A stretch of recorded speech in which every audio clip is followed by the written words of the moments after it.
teori dalam negara demokrasi itu kan partai politik itu kan lembaga intelektual. Di Indonesia dulu seorang tokoh nasionalis besar namanya Soekarno mendirikan Partai Nasionalis. Syahrir mendirikan PSI. Pak Natsir seorang ideolog Islam mendirikan Masyumi. Tapi dalam tradisi kita hari ini pedagang ini yang mendirikan partai politik.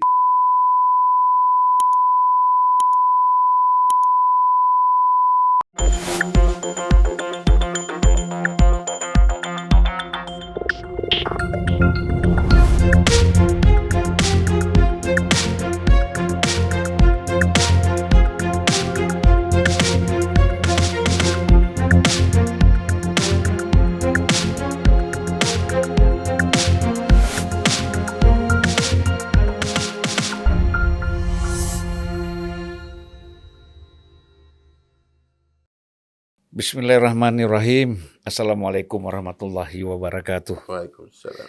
Selamat datang Bung Fahri Hamzah. Wah, ini yang kita tunggu-tunggu sudah agak lama ya. Akhirnya kita bisa bertemu juga di podcast Unpacking Indonesia sebagai Wakil Ketua Umum Partai Gelora. Gelombang Rakyat Indonesia. Gelombang Rakyat Indonesia. Bersama mendirikan partai ini bersama Pak Anies Mata dan Mahfud Siddiq ya. Ya. Mahfud Siddiq sebagai sekjen. Kita tahu ya betapa banyak pandangan-pandangan Bung Fahri, baik ide, gagasan dan dalam menghadapi problem-problem dunia perpolitikan kita. Nah, ini kan kita sekarang masuk tahun politik. Ya. Kita sebut ini tahun politik karena 2024 kita sudah menyelenggarakan pemilu presiden dan calon legislatif. Nah, Bung Fahri melihat ini gimana? Pemilu ini baru 1 tahun lagi, tetapi soal pencapresan ini sudah ramai nampaknya. Ya, sebenarnya itu kritik yang sering kita ajukan secara terus-menerus di ruang publik dan kepada pejabat publik khususnya. Karena demokrasi itu kan alam pikiran gitu. Jadi ketika kita pindah menjadi masyarakat demokrasi, negara demokrasi, bangsa demokrasi, pemerintahan demokrasi, itu artinya kita hari-harinya itu akan mengeksersis pikiran-pikiran tentang situasi kita lah hari-hari gitu. Nah, sementara kalau dalam masyarakat otoriter, masyarakat totaliter, rakyat nggak boleh ngomong politik gitu. Politik itu adalah urusan segelintir orang gitu. Kamu tahu makan aja, tahu kerja aja gitu. Nah, sayangnya belakangan ini lembaga-lembaga bahkan juga kena ke masyarakat juga yang seharusnya itu mengeksersis pikiran-pikiran untuk mempertanyakan apa yang terjadi dengan demokrasi kita, apa yang terjadi dengan pemilu kita itu tidak mendapatkan porsi yang memadai sehingga istilahnya itu it goes by itself gitu tanpa proses dialektika gitu loh yang mempertanyakan keadaan ini gitu. Nah, inilah yang menyebabkan proses politik itu menjadi kurang bermakna dan tawar begitu. Nah, jadi itu yang pertama-tama yang saya lihat hilang memang di negara kita ini sekarang gitu. Jadi misalnya matinya oposisi parlemen gitu. Ya, kita kurang melacaknya itu dari sebab-sebab yang secara sistemik memang kita sendiri yang bikin gitu. Sehingga parlemen tidak bicara tentang alternatif kebijakan, alternatif naratif dan sebagainya gitu. Nah, termasuk juga dalam pemilu, ya kan? Prosesnya itu kita nggak peduli gitu. Yeah. Bagaimana menciptakan iklim yang memungkinkan orang-orang terbaik masuk ke dalam kontestasi. Tidak kita pikirkan, bahkan kita tidak menjawab jebakan politik uang yang sudah sangat mengkhawatirkan. Ketika secara masif sekarang kita sudah meyakini di Indonesia bahwa orang tuh dipilih bukan karena pikirannya. Ya. Orang dipilih karena logistiknya gitu. Dan kita nganggap itu bukan bahaya. Gitu. Nah, lalu kemudian ya belum kita bahas, banyak sekali yang fundamental yang harus kita bahas ini. Tiba-tiba Nasdem sudah mengumumkan calon presiden. Gitu. Partai politik yang lain masih verifikasi. Nasdem sudah mengumumkan calon, dan yang saya lihat komplikasinya banyak sekali gitu. Pertama-tama ini juga yang saya ajak Nasdem sebenarnya ya, Bang Sulkan bagaimanapun kan masih di Nasdem.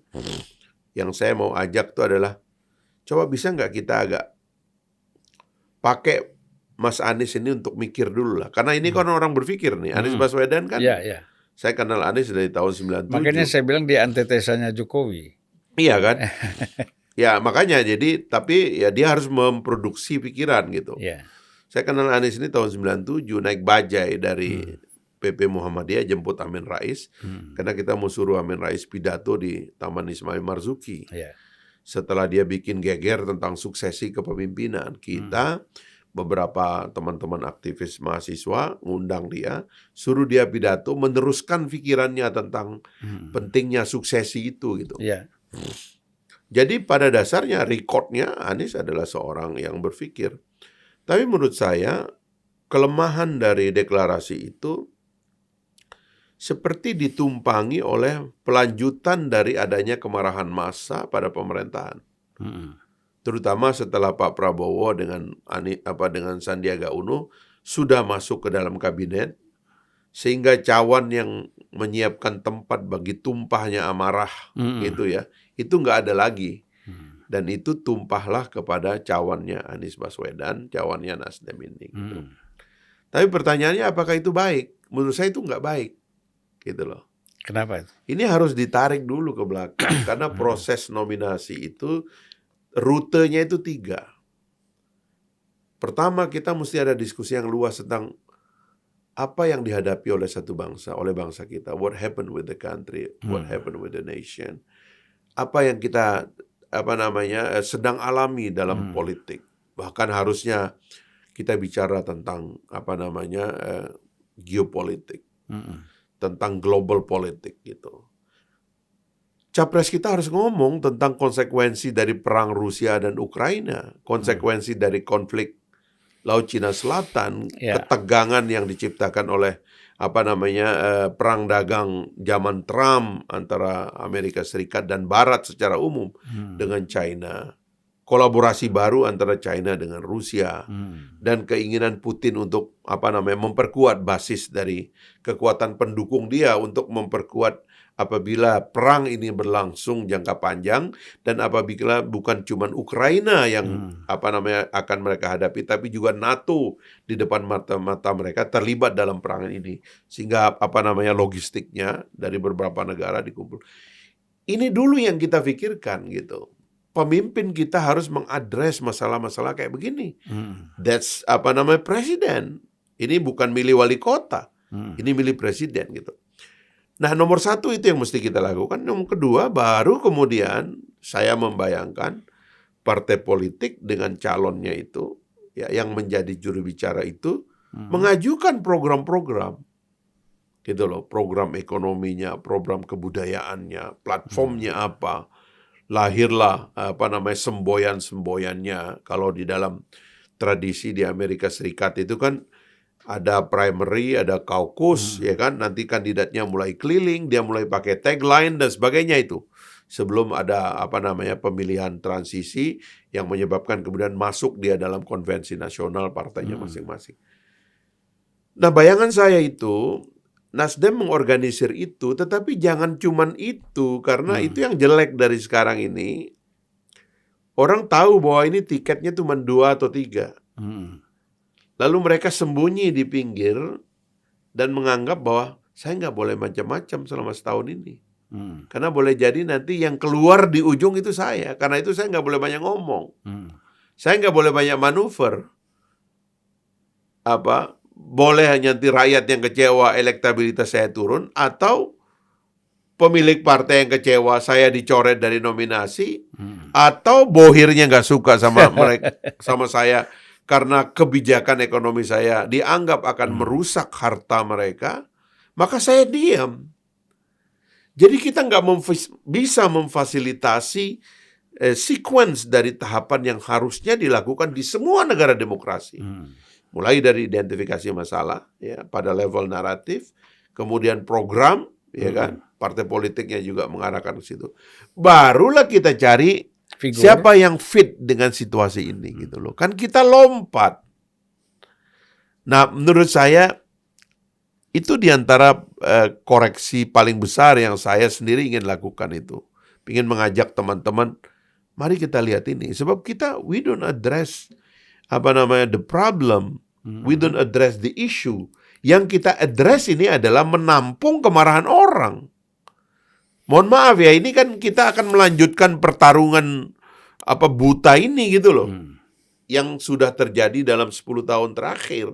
Padahal seharusnya sebagai bangsa, kita potong konflik yang gak jelas ini, kita membangun kesatuan nasional, lalu baru kita berkontestasi tentang apa yang baik bagi bangsa kita, program kita apa, menghadapi dunia yang lagi krisis, terpilihlah among the best dari putra-putri bangsa Indonesia. Maka saya bayangkan itu satu partai politik punya satu calon. Sehingga dalam primary, dalam pengertian saya, primary itu ada dalam konstitusi kita. Yaitu partai dalam pasal 6A Undang-Undang Dasar kita mengatakan seorang kandidat presiden itu diajukan oleh partai politik atau pasangan partai politik. Tapi kemenangannya dikatakan bahwa seseorang itu menang pilpres apabila dia dipilih oleh 50% plus 1 popular vote dan 50% plus 1 electoral vote berbasis provinsi dengan perolehan suara minimal 20%. Itu mustahil, tapi itu artinya tidak mungkin ada satu putaran itu. Artinya ada primary, ada putaran pertama. Dan putaran pertama itu dilakukan oleh semua partai politik dengan kandidatnya yang menjadi juru bicara dari partai-partai itu. Menjadi bangga dong, kayak dalam kasus Nasdem, Anies Baswedan bilang, ya saya Nasdem sejati karena saya adalah deklarator Ormas Nasional Demokrat dan saya sekarang menjadi capresnya Nasdem. Oke, kalau begitu saya akan bertarung. Ini gagasan restorasi Nasdem untuk 2024. Ini yang akan kita lakukan. Maju partai lain, pikiran lagi yang datang. Beradulah hebat nih pikiran-pikiran besar ini. Ketemu kita jawabannya di ujung. Sehingga siapapun yang mimpin kualifikasinya itu tinggi. Dan nah, ini yang nggak ada, Bang. Saya mohon maaf ini. Jadi ini yang hilang ya. Ini yang hilang. Yang hilang. Nah, saya kira ini kan ini tidak boleh menjadi hanya sekedar wacana ya. Tapi memang harus betul-betul hidup di tengah-tengah masyarakat kita. Dan ini menjadi perhatian secara serius, terutama bagi elit-elit partai. Partai Gelora apakah sudah menyusun nih platform-platform yang mengarah untuk bagaimana Indonesia ke depan? Jadi kita mendiskusikan krisis ini sudah cukup lama sebenarnya. Bahkan waktu itu sebagai anggota dewan, sebagai pimpinan dewan, kita sering dengan teman-teman yang ngumpul. Makanya ada budayawan yang ngumpul, yang ikut juga kayak Kang Demis ya dan beberapa teman-teman intelektual itu. Ada ahli lingkungan, ya, ahli gizi dan sebagainya itu. Kita sering mendiskusikan bahwa akan ada krisis pada 3 level gitu. Ya. Satu pada level global itu akan ada krisis. Kita sering sekali itu menerawang gitu, ya, akar-akar dari konflik. Ya, saya sering bahkan berceramah mengulangi pidatonya Huntington 1/4 abad yang lalu tentang the clash of civilization itu. Jadi kalau ada konflik itu kan kira-kira kata Huntington itu kan 2 tipe konflik itu. Konflik materialisme antara ekonomi lama dan ekonomi baru. Ekonomi lama diwakili oleh Amerika dan Eropa, ya, dan ekonomi baru yang diwakili oleh China dan kawan-kawannya. Ekonomi lama ini dianggap tidak efisien karena juga nilai-nilai lama, ada moral dan sebagainya itu. Sementara dianggap bahwa seolah-olah ekonomi baru ini efisiensi atau mati, ya kan, no human right dan sebagainya, seolah-olah begitu. Nah, tapi ada konflik spiritual gitu antara Judeo-Christian civilization dengan Islam, itu kan kata Hang Tinten kira-kira begitu. Jadi konflik itu akan ada, dan itu on marching juga, bahwa akhirnya pada periode Donald Trump ketegangan antara dua ekonomi itu cukup dahsyat itu terjadi, dan kita ikut terganggu. Tapi sebelum-sebelumnya kan sudah ada konflik spiritual gitu. Sampai kemudian ada 9/11 dan sebagainya. Bahkan pada zaman Donald Trump, dia bilang dia akan melarang beberapa negara Islam masuk ke Amerika Serikat. Jadi nyata atau tidak, kita membaca itu krisis itu dari dulu gitu. Lalu saya bilang akan ada krisis juga pada level nasional gitu. Karena saya merasa seperempat abad pertama dari reformasi ini, di ujungnya itu ada masalah gitu. Jadi kenapa orang tuh tiba-tiba bersengketa kembali tentang Pancasila, padahal Pancasila itu well prepared, sudah dibuat bagus sekali, dan rasanya kita nggak ada masalah gitu. Tiba-tiba kita konflik lagi soal itu. Nah, ada kegalauan naratif lah di tingkat para elit kita. Itu konflik kedua yang saya bilang. Nah, sebenarnya konflik pertama itu atau konflik kedua ini disebut konflik pada institusi-institusi, termasuk partai politik, saya bilang. Ini juga konflik, dan ini ada krisis, maksudnya bukan konflik, tapi ini ada krisis. Jadi ada krisis global, ada krisis pada kelembagaan negara, termasuk partai politik. Itu ada krisis, saya bilang. Yang sebenarnya juga ada krisis pada manusia. Dalam bentuk apa ini krisis partai politik yang Bung Fahri lihat? Coba aja lihat sekarang partai politik itu kan, teori dalam negara demokrasi itu kan, partai politik itu kan lembaga intelektual. Ya. Kan pendiri partai politik itu kan pemilik ideologi, pemikir. Ya kan? Ya. Kelas-kelasnya itu Marxisme, Leninisme, meskipun itu turun ke Leninisme kan begitu kan. Di Indonesia dulu seorang tokoh nasionalis besar namanya Soekarno mendirikan Partai Nasionalis. Seorang sosialis seperti Syahrir mendirikan PSI. Bung Karno, Pak Natsir, seorang ideolog Islam mendirikan Masyumi, ya. Dan seterusnya, Bung Hatta mendirikan Partai Demokrasi Islam. Ini kan memang partai politik itu adalah the business of great intellectual, orang-orang jago berpikir yang mendirikan partai politik. Tapi dalam tradisi kita hari ini, pedagang ini yang mendirikan partai politik, atau sebenarnya tergerus oleh logika pedagang. Bagaimana nggak akan terjadi krisis? Jadi krisisnya ini udah dalam sekali ya? Dalam sekali gitu. Jadi ada krisis global, ada krisis pada negara dan kelembagaan-kelembagaan. Dan memang ada krisis pada manusia. Manusia semakin lemah. Sekarang dia kalah sama COVID, dia akan nutup diri dan sebagainya. Manusia semakin emosional, semakin dangkal, nggak berpikir luas, ya kan? Dan seterusnya lah ya, kelemahan-kelemahan ini. Jadi akan ada krisis. Terus kita bagaimana cara ngejawabnya? Ya kan? Kita bisa bikin pengajian juga. Tapi saya bilang ke teman-teman, tapi daya rusak negara dan daya perbaikan negara itu jauh lebih bisa kita andalkan. Maka kita membuat partai politik. Dulu saya pernah mengharapkan PKS yang melakukan itu. Cuman PKS sudah kena krisis. Bayangkan kalau ya saya nggak mau ngomong tentang orang lain, tapi feodalismenya dahsyat itu, ya kan? Ada kelompok tertentu yang tidak mungkin salah, yang tidak bisa dikritik, yang tidak bisa didekati dengan cara yang rasional, ya kan?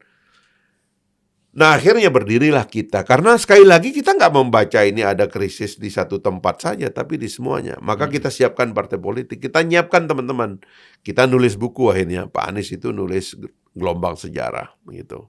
Jadi kita capture bagaimana melihat Indonesia dari sebelum republik menjadi republik yang modern gitu. Gelombang ketiga kata beliau itu. Lalu kita membuat buku namanya Arah Baru. Bagaimana kita men-set up strategi baru bangsa kita supaya kita tidak terjebak dengan isu lama. Itu untuk dibagi keluar atau Oh, jadi buku kita bagi keluar. keluar ya? Kita belum dapat ya unpacking. Nanti kita kirim paketnya. Saya sendiri ada 13 buku yang saya buat.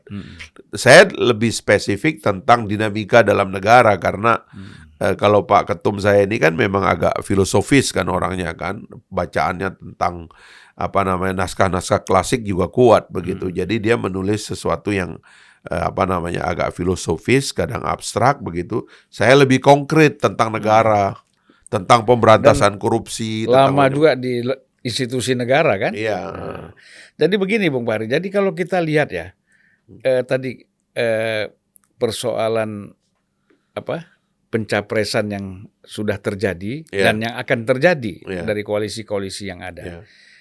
Ini kan tampak sekali partai politik ini lebih concern kepada persoalan calon presiden, wakil presiden dibandingkan dengan persoalan calon legislatif. Padahal kan ranah utamanya partai ini kan di legislatif. Nah ini bagaimana Bung Fahri melihat ini? Sebenarnya memang ini penyakit bangsa kita, ya kan? Saya kan mengidentifikasi penyakit bangsa kita itu ada dua, ya. Penyakit besar dan penyakit kecilnya, gitu. Penyakit besar itu ada 3, gitu. 1 itu feodal, ini paling berat ini. Ya. Karakter ya? Karakter kita itu memang feodal gitu, ya. Dan ada subkultur tertentu yang memang feodal, gitu. Makanya kan waktu kita mendirikan republik itu sebenarnya keyakinan kita secara nasional bahwa kita nggak boleh menciptakan struktur bagi feodalisme. Republik itu artinya urusan publik. Semuanya itu rasional. Basisnya adalah kepentingan umum, bukan kepentingan kelompok tertentu. Bukan kepentingan struktur. Bayangkan itu ribuan kesultanan dan kerajaan di republik ini hilang karena kita mendirikan republik itu, karena kita nggak mau lagi ada struktur feodal dalam diri kita. Tapi faktanya itu ada di pikiran kita, gitu.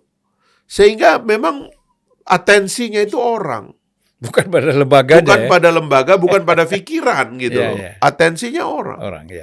Nah, saya nggak usah sebut ini penyakit-penyakit lain, tapi paling tidak yang satu ini aja yang menyebabkan kita kemudian kurang gitu melayani pikiran. Satu ini kan akar persoalannya. Akar persoalannya. Nah, Bung Fahri, pernah Bung Fahri mengatakan bahwa ini pertemuan-pertemuan pimpinan partai politik ini seperti pertemuan obrolan di ronda gitu ya. Di pos ronda. Ini gimana sebenarnya ceritanya nih? Karena saya mengkritik itu tadi. Kan dia tidak mengadres pikiran. Dia mengadres, oh kami sudah lama baik, kami makan gado-gado bareng, ya kan, kami makan soto. So what? Ya bikin nasi goreng sama-sama. Iya bikin nasi goreng. Bangsa ini memerlukan pikiran. Bagaimana Anda deal dengan keadaan itu? Dianggapnya kalau sudah ada pertemuan tokoh, dianggap selesai masalah. Gak bisa begitu. Emang yang lain itu apa? Embel-embel. Nah, ini kritik saya gitu loh. Pemimpin tidak lagi mengadres pikiran dan tidak melembagakan bagaimana seharusnya kelembagaan negara atau di luar kelembagaan negara seperti partai politik itu bertemu dalam pengertian menyelesaikan persoalan gitu loh. Ya saya jadi baru sadar ya bahwa sebenarnya ini rakyat kan setiap ada pertemuan para pimpinan partai politik itu kan mengharapkan sebuah pikiran gagasan untuk Indonesia ke depan, itu kan diharapkan ya. Tapi ternyata yang lahir kan soal remeh-temeh ya. Memang tidak ada. Gado-gado, bakso, gado-gado, ya kan? Nasi goreng. Ya saya diterima secara khusus, menunya khusus. Wah. Ini apa? Bahkan berdirinya di sebelah kiri kanan presiden atau di mana? Ya kayak gitu-gitulah ya kan, gimmick gitu loh. Ya gimmick, benar. Jadi kita tidak mengadres persoalan itu secara rasional, kita simbolik. Dan semuanya banyak dioperate di belakang layar gitu. Sampai mampus pun kita nggak akan bisa melihat bangsa besar dan kuat yang maju dan modern kalau kita tidak berani memimpin bangsa ini secara rasional. Gitu. Ini kan akhirnya kita pimpinan partai politik ini seperti apa itu ada di TV-TV kita tuh kan ada, kalau ada artis ya kan ditanya apa kamu makan apa ya kan. Jadi kok pimpinan parpol udah seperti itu ya. Akhirnya begitu. Akhirnya pikiran nggak penting. Padahal saya bilang begini. Kalau kita nganggap pikiran nggak penting, ya kita kembali kepada sistem kerajaan. Di mana kepemimpinan itu is not merupakan produk daripada pikiran, tapi produk daripada hal-hal yang paling kasar, darah dan keturunan, ya, atau senjata yang menyalak di tangan tiran, gitu. Seperti di Myanmar sekarang itu kan nggak ada diskusi karena yang memimpin yang memegang senjata, dia bisa memaksa, atau di tangan raja yang darahnya turun sebagai kepemimpinan. Nah, kita itu hentikan itu, kita mau bangsa kita ini diatur oleh pikiran. Tapi para elitnya itu tidak mengentertain pikiran. Kembali yang dientertain itu gimmick-gimmick, ya kan? Gimmick-gimmick yang bukan merupakan pikiran. Karena dia anak si itu, karena dia si itu, karena dia si itu, begitu. Tapi memproduksi ide, gagasan, solusi nggak pernah. Nah itu problem, artinya kan kalau kita lihat di sini, apa yang kita harapkan dari partai politik kita dalam alam demokrasi. Nah, kembali ke Bang Sulvan Bareng bilang tadi tentang pemilihan legislatif. Akhirnya dalam kultur feodal kita ini, pertama-tama heavy eksekutif. Semuanya itu yang penting eksekutif. Nggak penting itu legislatif. Nggak penting legislatif. Makanya kenapa capresnya yang paling kuat itu mantan kepala eksekutif. Mantan gubernur. Kenapa? Karena di kepala kita itu heavy eksekutif. Karena kita menganggap ini simbolnya itu ada di situ. Penguasa, ya kan? Ya apa namanya? Ratu, ya kan? Ratu adil. Semuanya begitu gitu. Tapi tidak pada pemikir, kalau di Amerika Serikat trennya mereka yang akan menjadi presiden Amerika itu adalah orang-orang di Senat. Yang dianggap sudah matang secara intelektual, pikirannya luas, memikirkan semua hal tentang bangsa ini.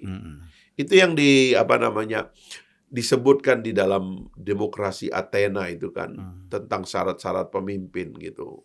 Dia mesti seorang filosof gitu.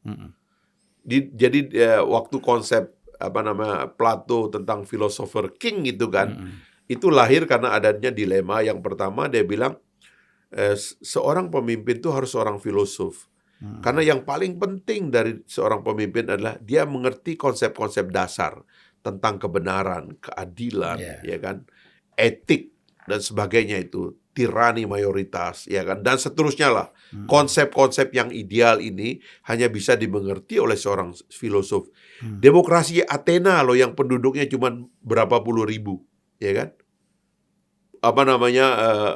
Ribuan tahun yang lalu.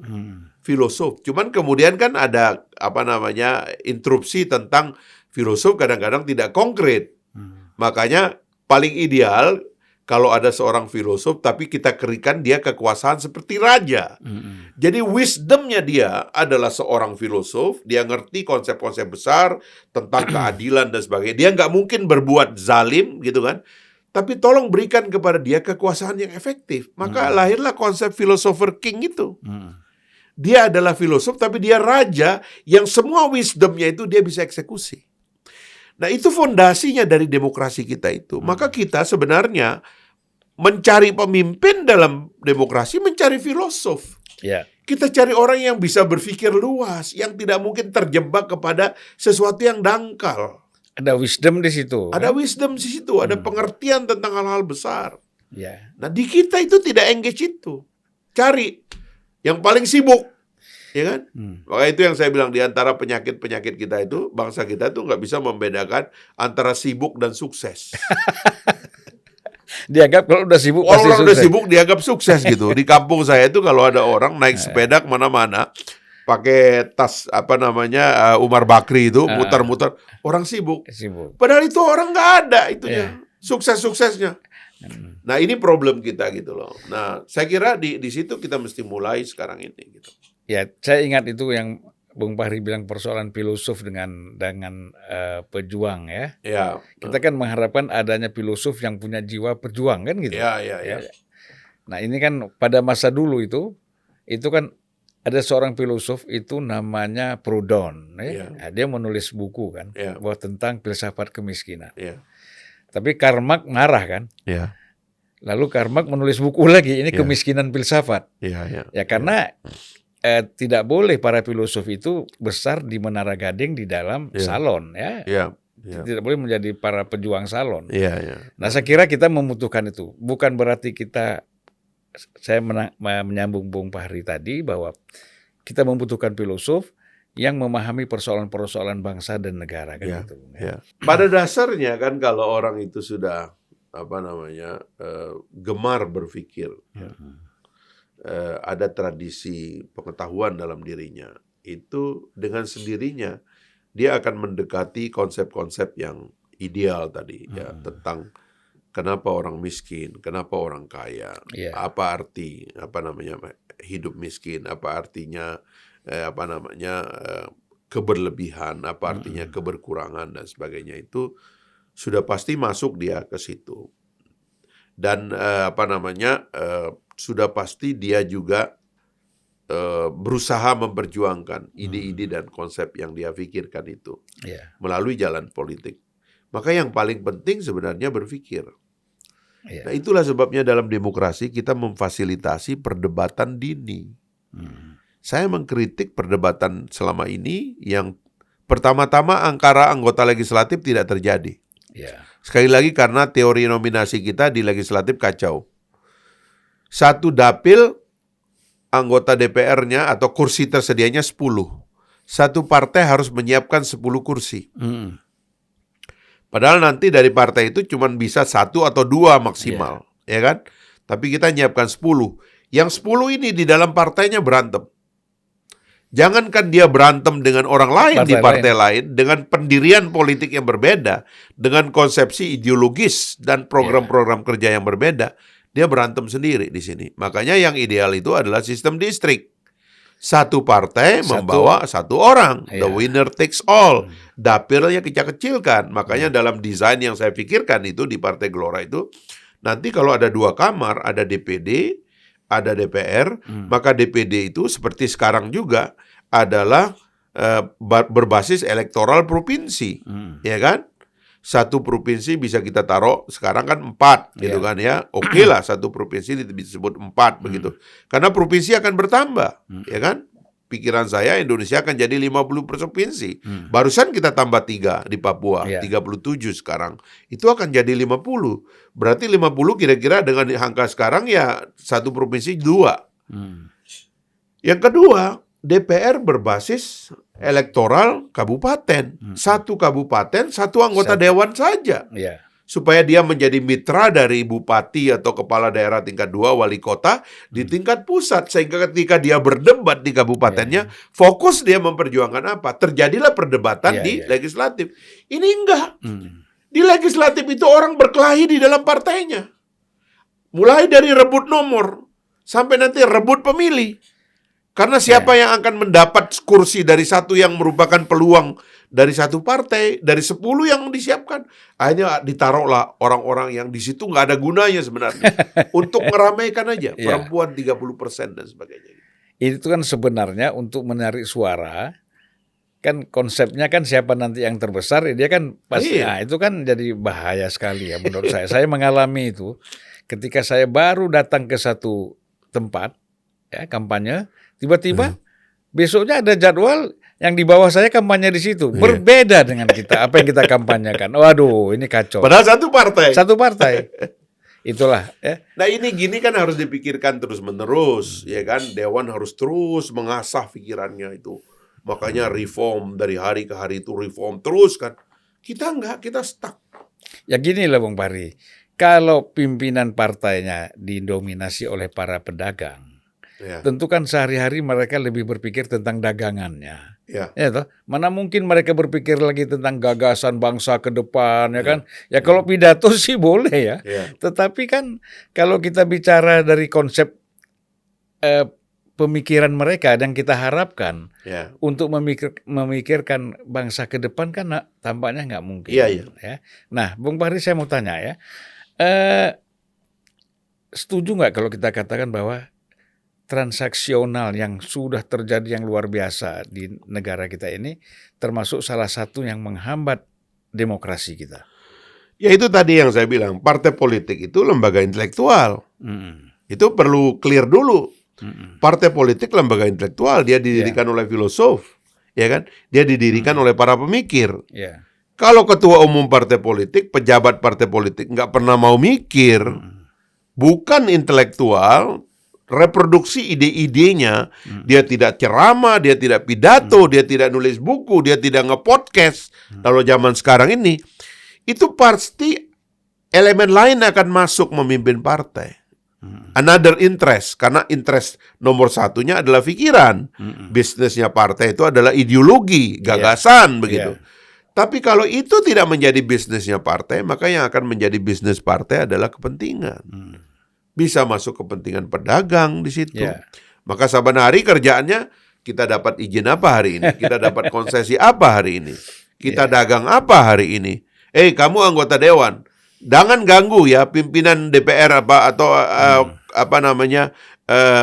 menteri-menteri di komisi terkait. Karena kita baru dapat izin dari menteri itu. Tolong amankan menteri itu.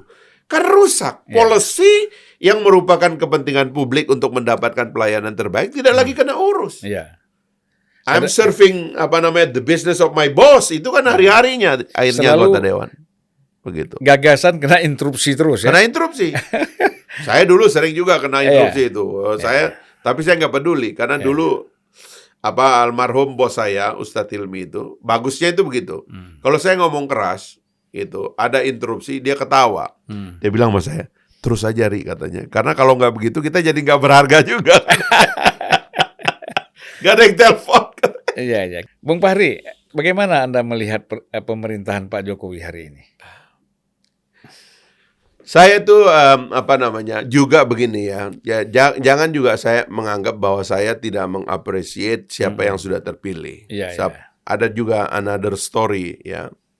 Kita kan kalau kadang-kadang, apalagi kita nih orang beragama ya, kadang-kadang dalam kepemimpinan tuh ada misteri juga bahwa Tuhan punya kehendak tentang pemimpin. Ya, Qulillahumma malikal mulk tu'til mulka man tasya wa tanzi'ul mulka mimman tasya wa tu'izzu man tasya wa tudhillu man tasya. Jadi yang milih pemimpin itu sebenarnya Tuhan. Memberikan kekuasaan kepada siapa yang dikehendaki dan mengambil kekuasaan itu dari siapa yang kehendaki. Dia angkat, dia jatuhkan, itu Tuhan juga gitu. Dan itu kan memakai adagium orang di barat sana, Vox Populi Vox Dei, ya suara rakyat suara Tuhan. Kalau rakyat sudah milih Pak Jokowi ya sudah gitu loh. Kalau saya waktu bertugas di DPR dulu, ya tugas saya oleh rakyat mengkritik pemerintah sebagai oposisi, sebagai pengawas pemerintahan. Tapi kalau kita orang luar sekarang ini ya sudahlah, dia jadi pemimpin, ada hikmahnya pasti kan begitu. Maka saya coba mengambil hal-hal yang masih ada dan bisa kita bungkus begitu ya, menjadi kebaikan yang kita bisa akhiri atau lanjutkan ke depan atau akhiri ke depan. Fakta bahwa Pak Jokowi itu terpilih dari kalangan masyarakat. Siapapun yang menominasi dia, karena ada teori oligarki yang mengatakan I don't care about the election, I care about the nomination. Yang penting itu nominasi. Siapa yang dipilih rakyat, yang penting saya sudah atur dia dari belakang, kan begitu teorinya. Tapi apapun dia terpilih dari rakyat. Pak Jokowi juga punya kultur kerakyatan yang baik. Hal-hal yang baik dari Pak Jokowi itu menurut saya itu harus diteruskan, bahwa dalam demokrasi kita siapapun bisa jadi pemimpin. Maka menyiarkan dan melembagakan bagaimana seorang dari rakyat itu terpilih, menurut saya itu yang mesti kita pikirkan. Gitu. Apalagi kalau bisa nominasinya juga oleh rakyat. Makanya saya juga mengajak Pak Jokowi dalam hal ini, kalau kita mau menominasi seseorang itu dari rakyat, jangan biarkan partai politik mengantongi tiket yang akan dia pakai dalam pemilu yang akan datang.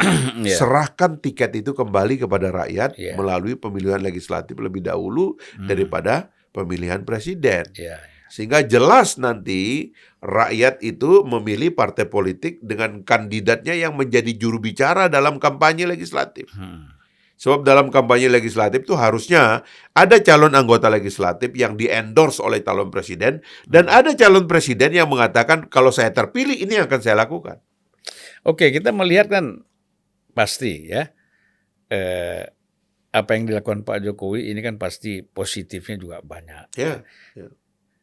Tapi orang kan mau tahu kira-kira dalam pandangan Bung Fahri apa sih yang masih kurang dari Pak Jokowi ini? Yang menurut saya kurang itu pengorganisiran terhadap pikiran itu kurang. Jembatan fisiknya banyak, jembatan pikirannya kurang. Itu yang saya juga dari awal bicara sama beliau. Padahal beliau itu bisa nangkep ide-ide yang spontan. Misalnya ya rekonsiliasi gitu. Saya kebetulan sebelum Pak Jokowi pidato untuk pemilihan kedua, saya ketemu di Istana Bogor dengan teman-teman ya Gelora juga. Lalu kita ceritakan, Pak, lelah lah Pak 2 pemilu ini cuman 2 calon dan orang tuh bertengkar di bawah tuh nggak sehat Pak. Gitu. Jadi kalau Bapak mendorong rekonsiliasi bagus sekali Pak. Gitu. Lebih dari 2 calon berarti? Ya waktu itu kan cuman Prabowo Hatta, Jokowi JK, kemudian Prabowo Sandi, Jokowi Ma'ruf. Ya. Beliau kan menang. Kita datang tuh ke Istana Bogor. Saya bilang, Pak, lelah lu rakyat ini Pak, berkelahi langsung begitu gitu. Dan kelelahan ini alangkah baiknya kalau kita mulai program rekonsiliasi. Karena Bapak harus mengumpulkan dalam periode kedua ini simpati rakyat secara masif untuk melakukan program-program besar. Dan memang ide-ide membangun infrastruktur segala macam itu memang gila. Itu nggak bisa ditolak. Iya. Cuman memang kan ada hal teknis yang sekali lagi ini perlu penjurubicaraan karena semuanya juga seideal-ideal yang dilakukan oleh seorang pemerintah kalau tidak bisa bicarai dengan baik akan banyak pengkritiknya. Itulah demokrasi, itulah negara bebas gitu. Tapi nggak tadi tuh rekonsiliasi tadi ditangkap sama beliau. Bahkan kita memang mendorong kalau Pak Prabowo dan Pak Sandi memang mau diajak dalam kerangka rekonsiliasi karena ini di depan ada krisis segala macam, lakukan dan dia lakukan spontan. Dan malah lebih dari itu ya rekonsiliasi. Lebih dari itu, tapi sayangnya baik di timnya Pak Jokowi maupun di timnya Prabowo dan Sandi dia kurang memberikan makna pada rekonsiliasi ini sehingga ada konflik lain yang nggak diselesaikan, konflik ideologi. Persoalan dengan orang-orang yang dicurigai anti Pancasila, anti pemerintah, ya kan? Dan sebaliknya, munculnya kecurigaan bahwa negara dikuasai komunis dan sebagainya. Ini kan sebenarnya tema-tema rekonsiliasi yang kalau saya ngerti cara ngeberesin ini. Menyatukan narasi. Makanya Gelora mesti menang. Ya insya Allah. Bung Fahri, ini kan banyak orang berpikir termasuk saya ya. Bung Fahri ini kerap lah sering ya mengkritik Pak Jokowi, pemerintah. Tapi kemesraan dengan Pak Jokowi tetap terjaga. Ini kira-kira apa penyebabnya? Mungkin saya melihat semua orang itu, apakah dia raja atau apakah dia rakyat jelata itu dengan rasa kasih sayang gitu. Karena saya tahu pada dasarnya manusia itu segagah apapun dia di atas dunia ini, dia sebenarnya lemah. Ya. Dia nggak ada apa-apanya juga gitu. Jadi saya nggak bisa menyembah orang gitu. Karena itu saya melihat orang itu dengan dengan perasaan kasihan gitu, dengan perasaan kasih sayang juga gitu. Sehingga kalau ada orang sudah jadi presiden, menurut saya seharusnya apapun dia sudah jadi presiden, maka saya ingin menyiapkan sesuatu di sekitar dia supaya dia jangan salah. Tidak boleh salah kata, tidak boleh salah data, tidak boleh salah tempat. Saya akan lindungi yang dia lakukan itu dengan membuat barikade yang memastikan dia selalu berada pada keputusan yang benar gitu. Karena itu efeknya baik bagi rakyat. Kesalahannya itu menyengsarakan banyak orang. Nah sayangnya di kultur feodal, melihat orang yang memberikan kekuasaan kepada kita, itu seperti melihat Tuhan. Dianggap itu adalah anugerah. Menteri-menteri kita banyak begitu. Ya. Melihat Pak Jokowi ini, saya sudah diberikan anugerah dan kepercayaan oleh Pak Jokowi. Jalan sendiri dan sibuk sendiri, mempersiapkan dirinya sendiri, Ya, tidak memikirkan bahwa kita harus melindungi. Karena begini Bung Fahri, mereka ini kan banyak kan asal asalnya kan dari partai. Ya. Itu karena mereka melihat ketua umum itu seperti itu gitu, seperti dewa. Akhirnya ketika menjadi menteri, ya ini presiden, kan? Terhadap ketua umum aja mereka gugup, apalagi terhadap presiden. Ya itu penyakit bangsa kita. Aduh, Kita terlalu kagum sama tokoh, terlalu kagum sama orang-orang yang punya jabatan. Itu sudah. Itu yang disebut dengan mental inlander. Saya lebih setuju jangan tokoh lah, yang punya jabatan aja. Ya. Karena mereka belum tentu tokoh kan. Ruko lah paling tidak. Aduh, ini puasa-puasa nggak boleh ngomong. Gak apa-apa. Nggak apa-apa ya. Gibah pemimpin wajib. Ya dong, publik kan tokoh publik kan. Iya. Kalau pribadi nggak boleh. Ya, jadi memang itu penyakit kita sudah. Ya. Gitu. Ya. Kita tidak rasional melihat orang yang punya jabatan, orang kaya itu tidak rasional. Dan sebenarnya itu yang mau kita hapus dari kemanusiaan kita itu gitu. Kita nggak boleh menganggap seolah-olah orang tuh kalau sudah populer, sudah punya jabatan, seolah dia nggak mungkin salah. Seolah-olah dia adalah segala-galanya, enggak ya. Kita harus mulai mereduksi itu semuanya begitu. Ya, akhirnya kan seperti itu yang saya katakan. Kalau mereka punya mental seperti itu melihat atasan, ya itu akhirnya ABS, ya kan tidak kritis lagi. Ya. Masukan-masukan yang diberikan juga semakin salah, gitu. Nah, Bung Fahri, kita kan punya pengalaman ya 2019 ini kan polarisasi yang begitu hebat tadi sudah ada gambaran yang diberikan. Ini kalau 2024 bagaimana kita lihat polarisasi yang akan terjadi ini? Sebaiknya kita berjuang untuk mengakhiri polarisasi itu secara bertahap gitu. Jadi itu yang saya bilang, bisa nggak kita geser pertarungan simbolik ini tentang selera kita kepada orang, like and dislike ini kepada satu pertarungan yang sehat tentang perbincangan pikiran gitu. Maka yang saya tawarkan kembali itu adalah kita melalui 3 rute ini gitu. Rute pertama itu adalah rute perbincangan atau debat naratif gitu.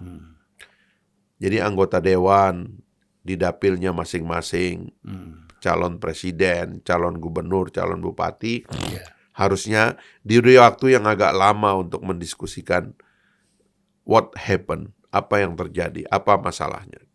Di tahap kedua diberi kesempatan untuk memaparkan programnya. Karena masalahnya ini yang saya akan lakukan, ini yang saya akan kerjakan. Anggota legislatifnya, DPR, DPD-nya, juga begitu caranya. Sampai barulah yang terakhir, dengan diskusi-diskusi seperti itu, ketemulah siapa orangnya. Siapa yang kira-kira bisa memikul narasi dan program tadi itu yang kita pilih. Gitu. Nah barulah kita mendekati seseorang itu secara lebih rasional. Karena kalau tidak, kita akan mengizinkan kembali irasionalitas. Yang terjadi itu adalah saya memilih presiden A, bukan presiden B, karena presiden B itu penjahat. Saya memilih si A, karena si A itu ideologinya sekuler, si B itu ideologinya khilafah dan sebagainya. Dan sebaliknya dia akan begitu. Seperti yang saya tangkap sekarang dari orang-orang marah yang berada di belakang Ganjar, di belakang Anies. Kenapa 2 kandidat ini surveinya paling tinggi? Karena di belakangnya itu ada kemarahan. Dan kalau kita mengizinkan kemarahan yang berkuasa, kita jadi korban.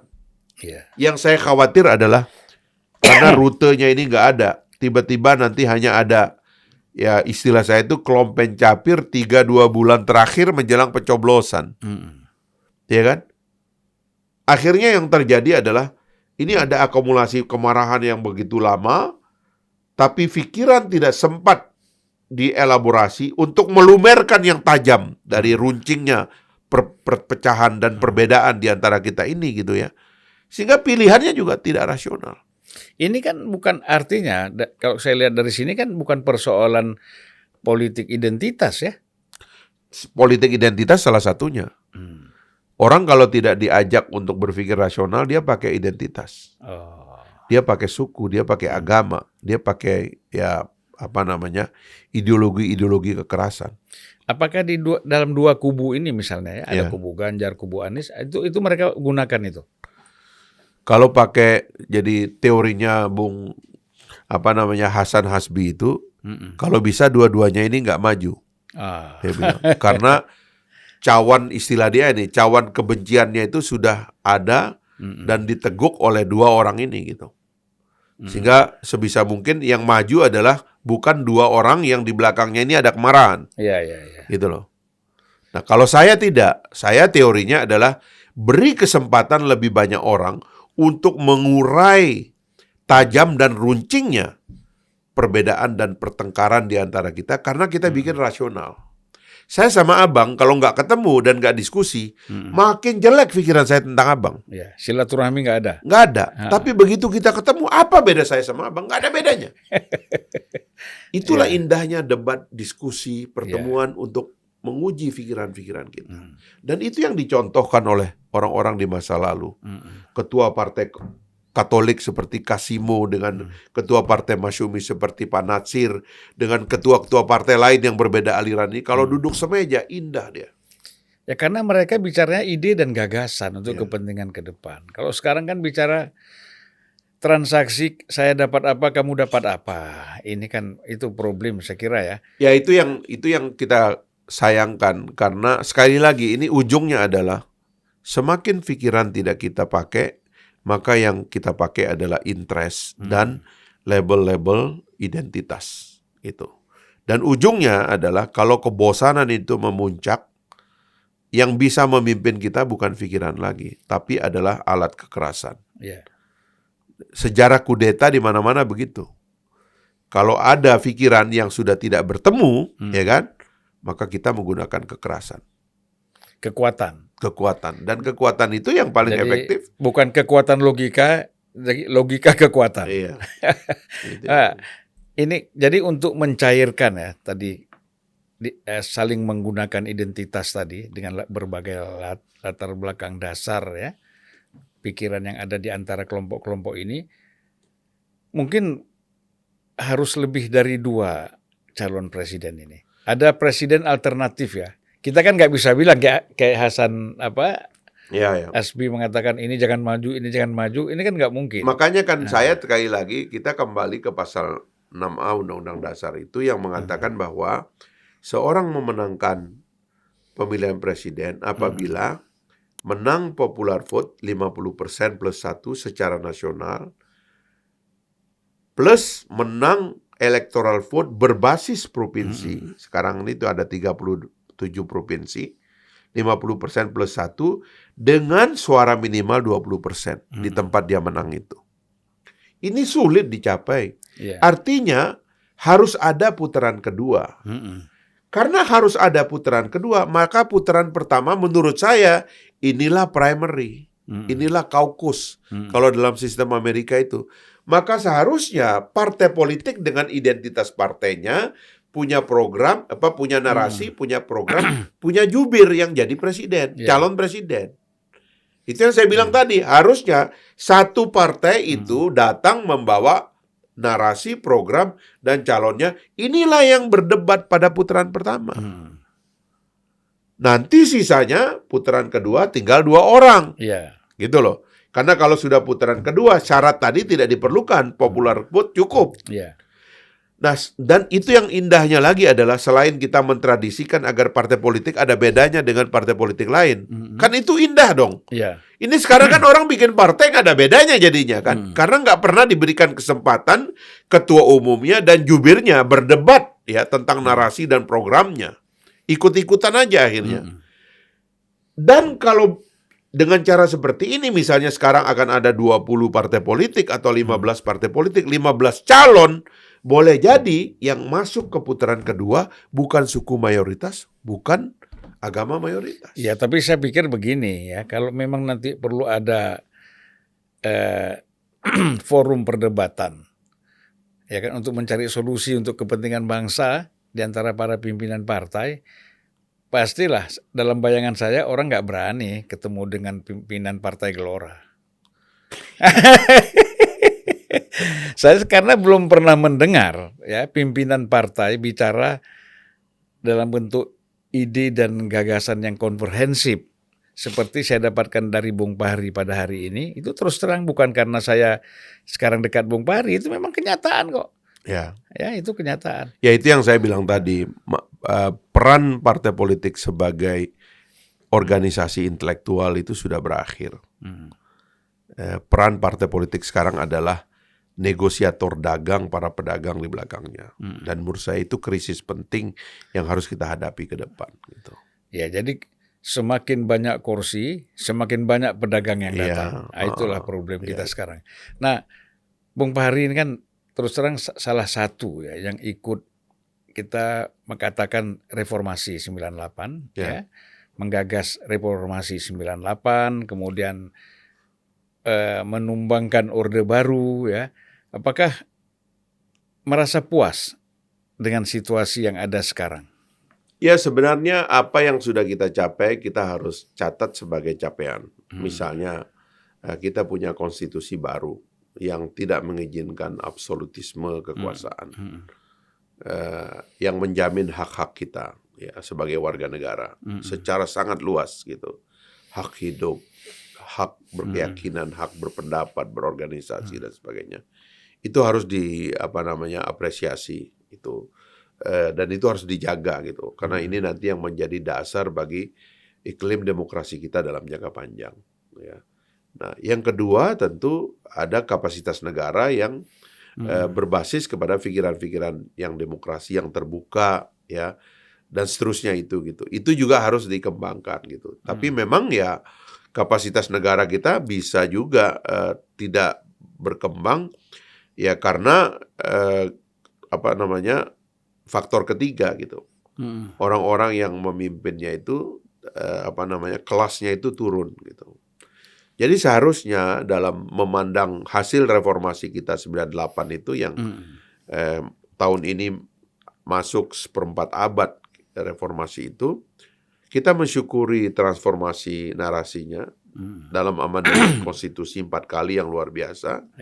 Kita mensyukuri lahirnya pemerintahan yang semakin otonom, semakin terbuka, karena kita pakai undang-undang keterbukaan informasi publik dan sebagainya.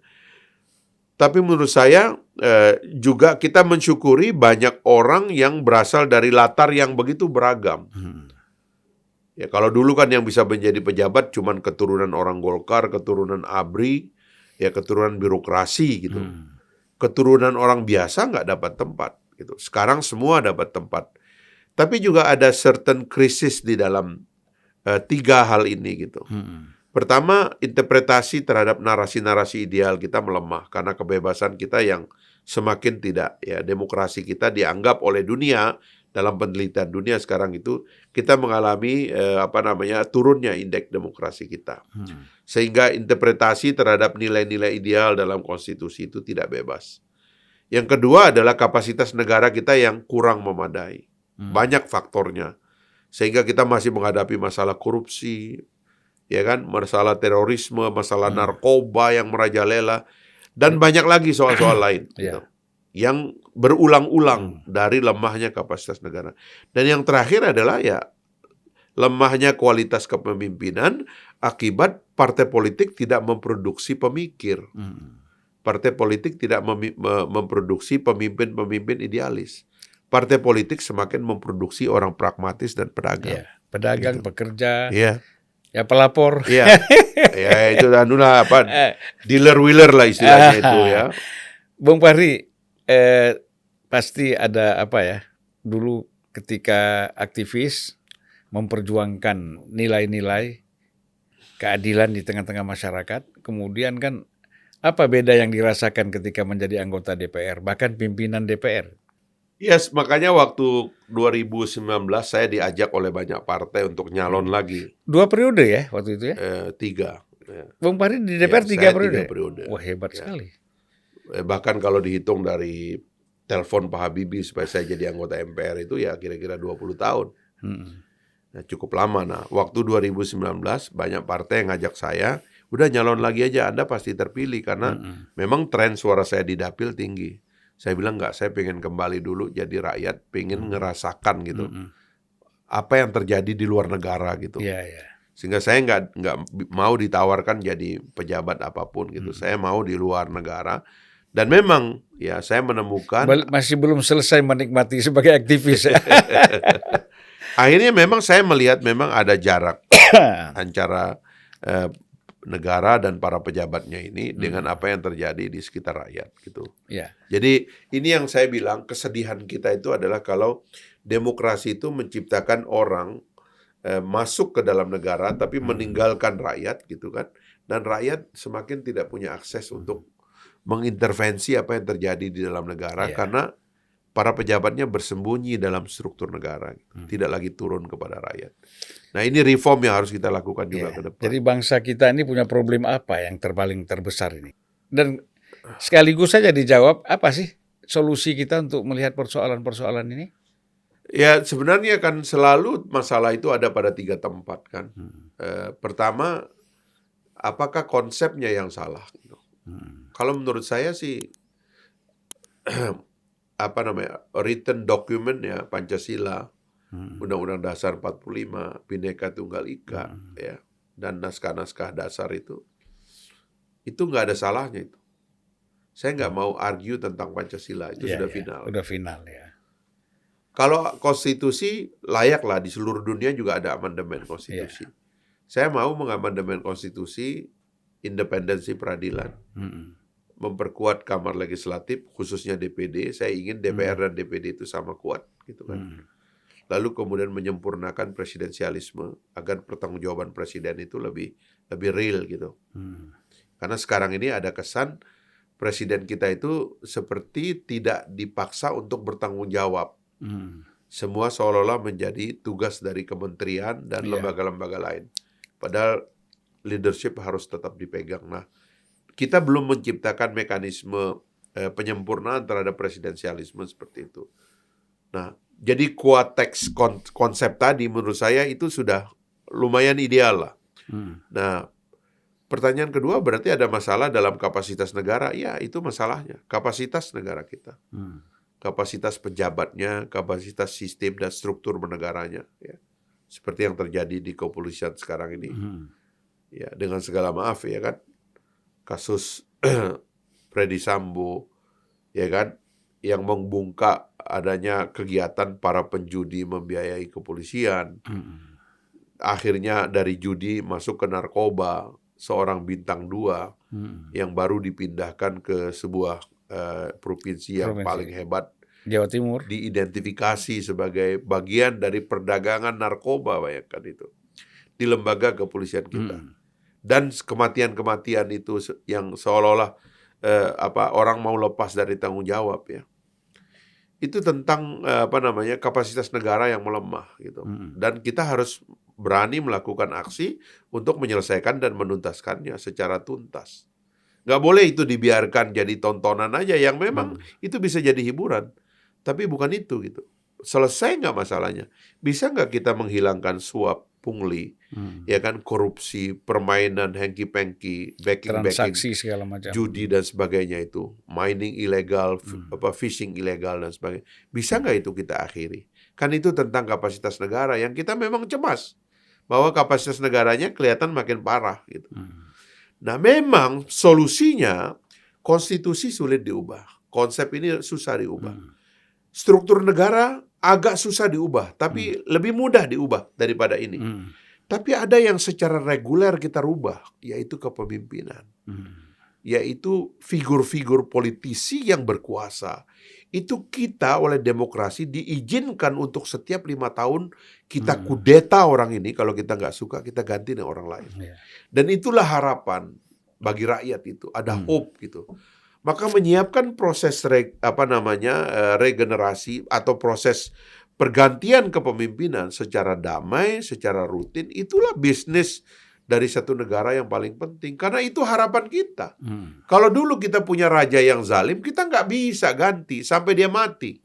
Dia jadi raja yang zalim itu. Gitu. Atau di tengah jalan kalau ada kudeta, ada saudaranya yang membunuh dia, lalu naiklah saudara itu sama jadi aja, kan? pejabat, ya kan? Iya. Belum, ya mudah-mudahan orang itu nggak zalim seperti yang sebelumnya, atau kudeta militer, yang kita nggak harapkan. Kita inginnya itu kudetanya itu melalui proses pemilu yang fair. Ini yang kita lagi tunggu. Makanya kita bikin partai politik, Bang. Ya. Kita nggak bikin legion pertempuran, tapi kita bikin partai politik karena kita tahu satu-satunya cara kita mengganti kepemimpinan adalah melalui pemilu damai. Yaitu saya mungkin tidak berkeinginan lagi masuk di dalam partai politik, ya. Tapi saya pasti melihat apa yang disampaikan oleh Bung Fahri, kita akan mengajak banyak kawan-kawan ya untuk saya kira kita membutuhkan kehadiran Gelora ini. Mudah-mudahan. Ya. Karena disinilah ada exercise pemikiran ya, sehingga lahir pikiran-pikiran yang positif untuk kepentingan bangsa dan negara. Bung Fahri, kira-kira kan Anda pasti punya harapan dan mimpi Indonesia ini seperti apa sih yang kita inginkan ke depan? Ya. Indonesia ini kan sebagiannya kita sebut sebagai keajaiban. Memang luar biasa itu. Ada negara sebesar Indonesia ini. Makanya mungkin ketakjubanlah yang menyebabkan di dalam pembukaan Undang-Undang Dasar itu para pemimpin kita mengatakan atas berkat rahmat Allah yang Maha Kuasa dan dengan didorongkan oleh keinginan luhur dan seterusnya itu. Memang orang tuh takjub. Begitu Bung Karno dalam keadaan sakit, menggigil Bung Karno itu. Waktu teks proklamasi itu dibaca, tiba-tiba ada afiliasi dari Sabang sampai Merauke ini. Gitu. Pulau-pulau kecil itu menyatu. Raja-raja itu menyerahkan tahtanya kepada pemerintah pusat.